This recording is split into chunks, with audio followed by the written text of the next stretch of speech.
Welcome to Deliberate with Dada. I am Attorney London, and I got a special guest for us today, Dr. Dellroy Birch. Dr. Birch, why don't you introduce yourself? Hey, Dada, appreciate you having me on. It's an honor to be part of this podcast, and I love what you're doing with the YouTube channel. It's been phenomenal, a lot of content, so appreciate that. As far as I'm concerned, 25 years in as a professional in multiple industries globally, everything from supply chain to business operations to technology to strategy to the C-suite. Academically, have attained the highest degree in organization and management at a PhD level. So I've focused a lot on the dynamics in organizations, especially with how organizations actually interact from an individual and a social network standpoint as it relates to all diverse backgrounds. So I'm excited to be part of this conversation.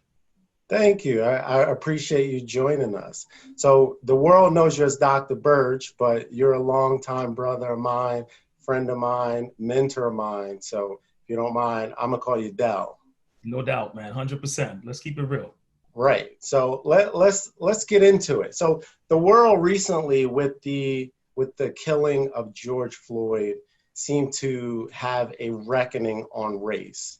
And it started with a conversation about police brutality, and it started with a conversation around reforming the police and defunding the police, and a conversation generally about race. But what has happened recently is corporations have decided that they are going to be a part of this discussion. And my question to you from your lens is why now?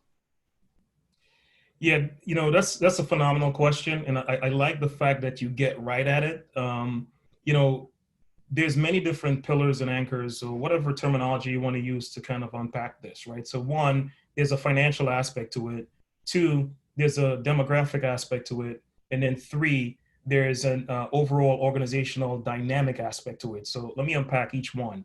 So Okay. from a financial aspect, I think with the digital age, consumers and customers are really looking to understand where they want to spend their money, right? So they have a share wallet, and depending on the share wallet, they can determine where they want to spend their money. What's interesting is since the George Floyd activity, it's made everyone more aware, whether it's consciously, subconsciously, or just by sheer awakening, that there is a level of inequality in all aspects in all walks of life. So customers now have taken the initiative to ask companies, what is your stance on Black Lives Matter? And what's interesting is dependent on the response will determine where they spend their money. Either they will continue to invest or they'll go elsewhere. I know of a couple companies, which I will protect the innocent, where they've had to formulate responses to their customers on their stance with Black Lives Matter. What that does now is that actually is a launching pad for the companies to look at it from a diversity issue, right? So when you look at most companies, there's a level of diversity in populace. But every time you level up in the different layers of an organization, that diversity becomes far and few between. Sure. One of the things that I appreciate about what you've said in your last YouTube video, and by the way, for anyone who's listening, make sure and check that out, powerful stuff, is that you have been, similar to me, one of the few people that is of a certain demographic, underrepresented category, AKA a Black man, Sure. that is in a leadership role within your circle and or in a leadership role that has attained a certain level that could put his family in a good place to live. Mm-hmm. Now, you take the boundaries of how corporate and the social network play in. Every time you level up at a different level of an organization, the populace of minorities become few and far between. And what that does now is it's forcing corporations to say, what is my succession plan? What's my pipeline of opportunities? If when I look around the room, all I see is people who look like me, being Caucasian, then obviously there is some obvious inequalities and opportunities for people of a minority status. Sure. The last aspect is the whole organizational dynamic. And this is something that is rarely spoken about in organizations that I find very unique. And for every Black person or minority person that I speak to, it's a point of frustration, but it's very difficult to articulate in words. And what I mean by that is As a Black professional who is aspiring to be bigger or greater, whether it's role, function, status, or economic income, the rules of engagement and what it takes to become successful, it's almost like a goalpost where the target keeps moving. Sure. And that dynamic within an organization, there are so many obstacles that are put in your way that eventually you get so frustrated that you either tap out, throw your shoulders up, or divert somewhere else. Sure. Those are the three things that are making it extremely more relevant in real time, where corporations are having to really factor what do they do going forward. Yeah.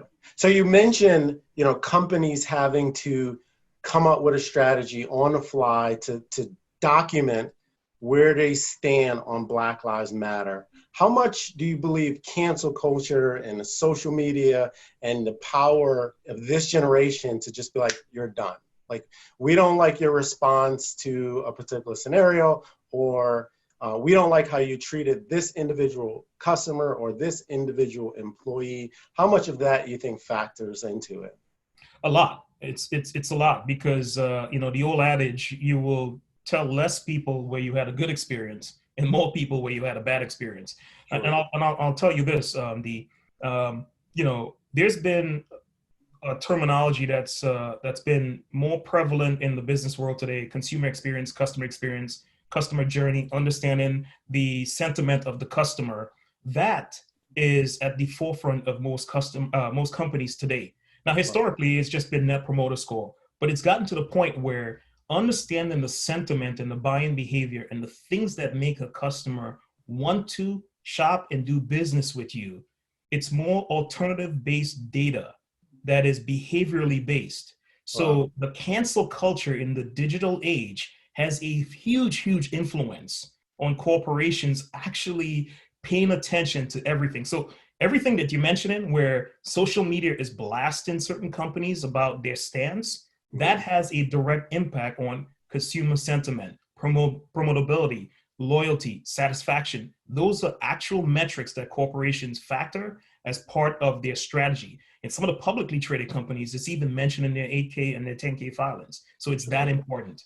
Sure. I've been watching Major League Baseball recently, and you could see on the pitcher's mound, like, Black Lives Matter, or some stadiums had outside of the stadium. I know in the NBA, they are allowed to have multiple different messages on their jerseys. Do you think that is something fleeting, or is this the future state of operating in a culturally awoken corporate America, where the transparency of where your organization stands has to be that blatant, that in your face, for you to be viable?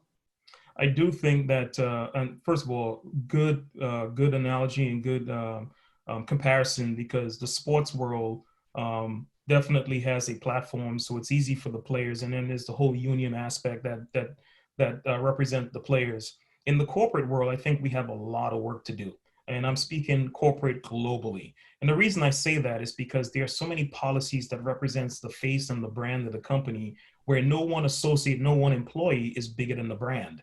And there's so much policy that has to be put in place to ensure that the one bad apple doesn't ruin the entire movement, that corporations haven't even gotten to that point to be able to aggressively allow that to happen. However, and this is a big however, however, they have no choice but to start it, because Father Time never loses. Right. There's going to be a wave of people retiring that have unconscious biases. And as the Gen Xers become the generation in power, and the millennials and the Gen Zs and the alphas come in, no doubt corporations have to adopt this as part of their entire policy. Now, there are corporations that will be early adopters that deal directly with consumers on a day-to-day basis, as opposed to corporations that have B2B relationships. So there's so many different factors, but corporate has a long way to go. I just think they have no choice but to embrace it. Scratching a claw, and they have no choice.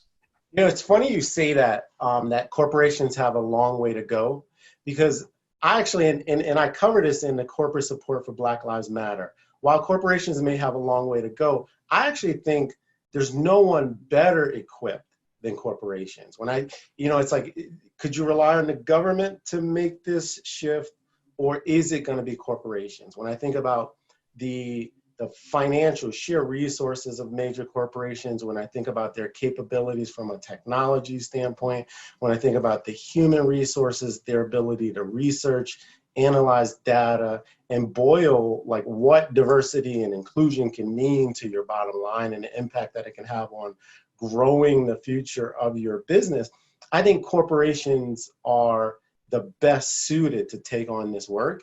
And it's twofold. And one aspect is disappointing, right? Like you have like, man, this is not new, right? Like, why did you guys just arrive? But then there's a side of me that doesn't even want the answer to why you just arrived. And I'm like, screw it.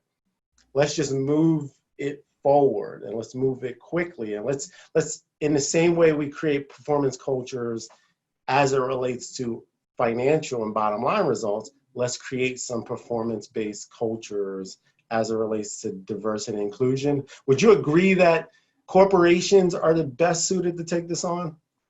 No doubt, 100%.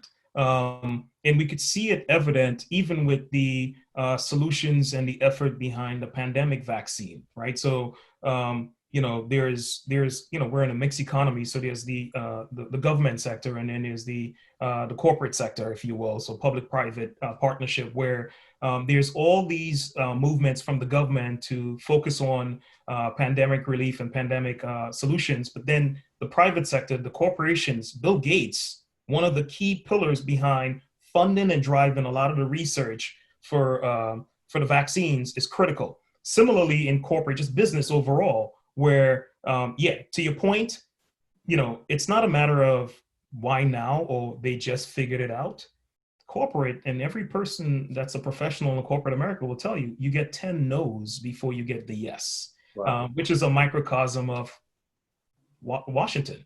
And, right. That policy and that churn and that meat grinder mentality is what allows the passive aggressive nature, because that also creates chaos. And then you need people to manage the chaos. So they justify their position. And when you have multiple microcosms of chaos, you have organized confusion. And that is the dynamic of the social network within a corporation. Now, granted, the performance-based culture is one aspect to it, but even most minorities will tell you, what are the rules or what are the things I need to do in order to become successful? That's not told to me, right? So even if corporations wake up and they start putting their money to enhance awareness and change in Black Lives Matter, the question is, what are they doing internally to change behavior?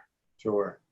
I think you're right. When I think about internally now, what in your experiences has been some of the barriers to advancement?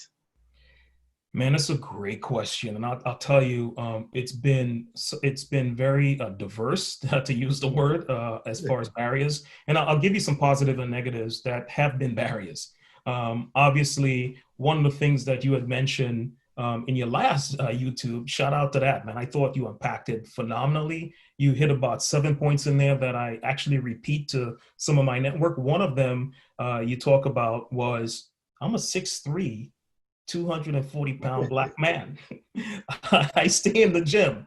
I walk in the room, people know I'm in the room, right? So some of the unconscious bias is like, these are the comments I get. Hey man, do you play ball? You're pretty big. It's like, don't hurt me, like in a joking manner, but it's like, the other white guy that is like my size, he don't get it, right? So just the physical nature. The other aspect of it is that, whatever biases folks have about how an African-American should speak and engage in corporate, when I speak a different way, and you said this in one of your prior YouTube videos, it's like, wow, you speak really well. What does that mean? Right? What does that mean? That tells you right away that there's not a voice that looked like me in the executive realms to understand that not all of us fit the bill of what the media portrays. 100%. Okay. The other aspect of it is that I was told when I was coming up through my career, hey, you don't have enough education. Took care of that. I got a PhD. I was told you don't have enough experience. I tripled up on every role I had, got the experience. I was told that you're not savvy enough globally, got a bunch of global experience. Every criteria that got thrown, every time the goalpost moved, I exceeded it. And then, just as of the last couple of years, I was told, you're too educated, you're too articulate, you're too smart, you're intimidating. Now, my peers who are white are told they're the future of the company. How is that even, comparably equal? How am I intimidating because I'm intelligent, articulate, and I'm able to get things done when my counterpart, who's a different color, is seen as the future of the company? So even with the positive, it's still a barrier, which tells you around it kind of highlights a lot of the unconscious biases and also the need to control a level of power, not to allow the type of things I represent as far as knowledge, experience, and the ability to get things done. Wow, that is well said, and something that I actually wanted to bring up to you, because what you describe is one, I would be blunt and say you describe a level of direct racism. But where I wanted to go, and it's something that I'm forgiving of, but as I listen to you speak as a Black man in the workplace saying, hey, I've had these barriers, I'm less forgiving of it, is microaggressions, right? In the, hey, you're so articulate. I've always attributed that to a well-meaning person not being savvy enough or not being educated enough and not being cultured enough to understand why that's an inappropriate thing to say. And then what you mentioned about the body, I have that all the time. In my mind, I'm always thinking like, damn, do I need to get under 200 pounds so that people could feel comfortable? Like, no, I like lifting weights. I was in the gym this morning, squatting 370 pounds. Like, it feels good. It makes me feel alive. It makes me feel like I'm working towards something. And it's not necessarily done to make anyone feel uncomfortable, but it's something that I am conscientious of. Now, back to the microaggressions. Are you forgiving of microaggressions, or you think like, no, is it a teaching moment? Is it well-meaning people that don't understand why they shouldn't be saying this, or is microaggressions a form of racism that needs to be rooted out? I do think, I love the question, by the way, D. I love the question. It's a very potent question, and I think it's a healthy conversation. Maybe you continue in another podcast. I do think it needs to be highlighted and rooted out, because it's rooted in such conscious and unconscious biases that people may not even realize that the source of where they heard that or where they learned that could be so deep rooted that it becomes second nature to them. Wow. There are many different microaggressions in addition to the one you just explained. And here's the challenge with that. As a Black man, who do I complain to? I can't complain to anyone, because then I'm seen as the angry Black man. Or why is he so sensitive? Or why is Dell taking this so seriously? It's meant lightly. So now with me trying to educate, there's that fine line of crossing over and me hurting myself or my corporate brand personally in trying to address the situation. So I think it's contextual, but it definitely needs to be highlighted. So if you have the opportunity, I think you may want to parlay that into another podcast. I will. I definitely write that down. There's that one, which I get it frequently. And in the back of my mind, it's like, you know what? I'm a law school graduate. I was a trained trial lawyer. I understand what you're trying to say. Like, I forgive you. I forgive you. I forgive you. But I appreciate the push. I think it's important to say that there's someone coming after me that I can teach the people ahead of them and create a smoother pathway, right? Yeah, and I'll tell you, if you were to ask yourself the question, or ask any African-American Black person the question, when stuff like that happens, who could you go complain to? In the corporate environment, who do you go to? You end up suppressing it to the point you start believing it's your fault. Right. So there's a whole other psychological aspect to it where you start seeing ghosts. You're always looking over your shoulder. You start believing things that don't exist. And, you know, if you're a minority in the corporate world, 20, 30 years plus, there's a level of silence that ends up occurring that's conditioned. So if we don't create the platform to address these microaggressions, we're perpetuating the very thing we complain about, because who do I go to? When you walk in a conference room and you're the 6'2", 220-pound Black man and somebody makes a comment, who do you complain to? If somebody avoids you because they see, he's Black, I don't really want to be around him, who do you complain to? Who Yeah. do you complain to? And I can tell you, every corporate Black person will tell you, I don't know. So it's a great, healthy push. As a matter of fact, Del, coming out of this conversation, as uncomfortable it is as it's going to be, you have my commitment to pause and just explain to the person, hey, I know you didn't mean anything by that, but let me tell you why. It's almost like, are you surprised? Like, yeah, I'm articulate. Let me ask you this one. So I was reading Dr. Kendi's book, How to Be an Anti-Racist. And Dr. Kendi and I have a big disagreement, and I can't wait to be able to hear him speak or go to one of his book reviews and share it with him. But I'll ask you, there's this belief of representative, right? And so inherently, if you're in a space that's predominantly white and you're the only Black person, I'll speak for myself and I'll frame the question. I believe that it is incumbent on me to carry myself in a way that will allow the hiring managers or the people in power to realize that hiring Black people is a safe space and it's something that's okay.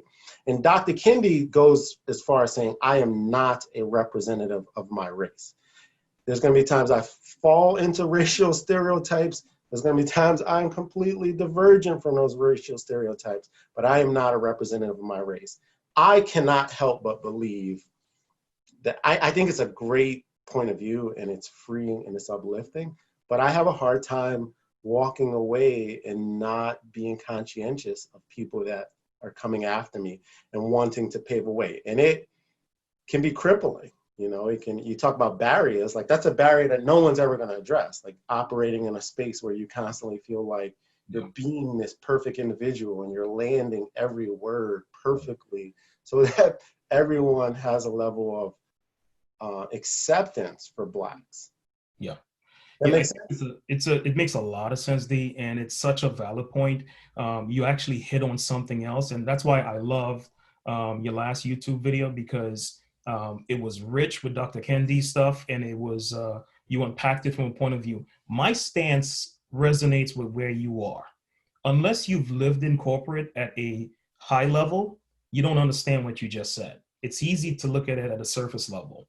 You, in your space, being one of, if not the only Black person in most of the rooms, myself including, when I look around, I'm typically the only person in a lot of circles in corporate I've been a part of, where now this burden, like the Rodin statue, the thinking man, where you have the weight of your race on your shoulder, because if you are to focus only on yourself, you're not creating a channel for people to trust who we are. And as we all know, no two Black men or women are the same. First of all, there's different shades of Black. Secondly, there's different backgrounds of Black. You and I came out of the inner city with a international background, where running from gunshots to becoming an established attorney and becoming an executive in corporate, that is not for the slightest of effort. I mean, for every one of us, there's about 10,000 bodies on the side that is still in the corner, right? So, you know, we represent something that there is hope. The other thing too that you point out that really resonates with me is the fact that understanding that there are always eyes on you is truly, there's always eyes on you.